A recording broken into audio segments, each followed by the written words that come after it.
Alright, hey, I'm going to start off showing off this strategy pattern here on the player. Um, is here. We got movement controller abstract class, we got keyboard movement. Come on, buddy. There we go. So it does what the player did before. It just takes in the keyboard movement, makes a vector, and sends it to the player, and then the player handles the actual moving of itself. This just handles the keyboard pressing and telling the player what to do in response. It's got the abstract class so that potentially an AI class could derive from it. Let's see, we have the bullet factory is basically, it's really just exactly what we did in class. It's not a singleton yet, but now when the player creates a bullet, it calls the factory. Yep, creates bullet, gives it a pointer to itself, and then the factory either creates a new bullet or goes into the resource pool, or grabs from the resource pool. Let's see, centipede movement. Just play the old thing here. It's going along. It's still not perfect.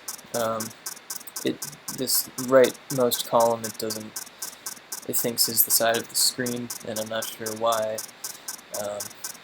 It's on the to-do list, infamous to-do list. But there's communication between the body segments. It's working out. Movement is the same as last week as far as going to the bottom of the screen, coming back down with the player box, and the player does die now when it hits the side and doesn't crash the game, which is pretty fun. Just let it go down. Might not play nice at the edge here, but it does go back up. Oh, fortune was nice to me. You didn't hear that. Cool, and then it goes back down. Just make sure with that. That's cool. Yep.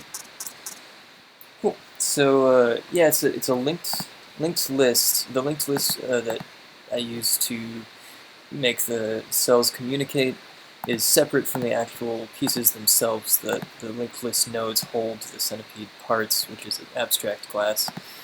And so right now it just makes the same number of centipedes every time, just for showing it off. It either makes a head or a body, depending on what occupiers you give it in here. See, I give it occupiers. And then there is the centipede abstract class that has most of the functionality for the centipede in it. It just takes a big old constructor here that either the head or the body use when it gets constructed, and then it just constructs the centipede part, registers its own collisions. The data gets moved along in the previous movements. It goes to the linked list node, goes like up a level to the linked list, and goes back down to sees the data in it, and sees what its movement is. The movement is a bunch of arrays, or the rotations are singular. Incremental values, and then the movement itself is determined by the head by get next unit, which gets the next unit and its occupier based on the direction it's going.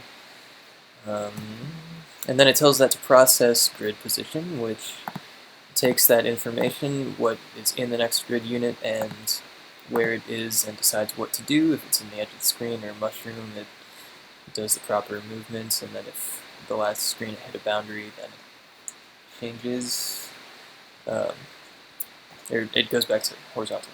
And the last thing, which is addressed last week, the movement for the centipede is no longer a bunch of if statements.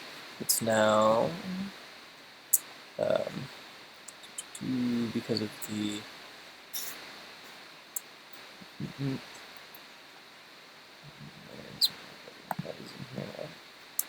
Sorry.